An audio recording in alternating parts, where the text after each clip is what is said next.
Alright guys, today's gonna be a tornado siren update. Something very exciting happened. Yeah.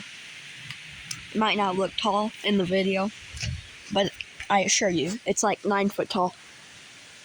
I'm about, I guess, 5 foot, I'd say, maybe. But I can't even touch the top of it. Here's the concrete. It's dried. We had to put it on some post. And then once it's like super dry, I'm gonna take these horns off. Oh, and I got the screens painted too. Sorry about this, everybody. It's super cold out, so if you hear me shivering, that's why. But yeah. Sadly, it is a 3-phase, so that means it takes 240. But we're gonna get it hooked up anyway. The tag's like eye level now.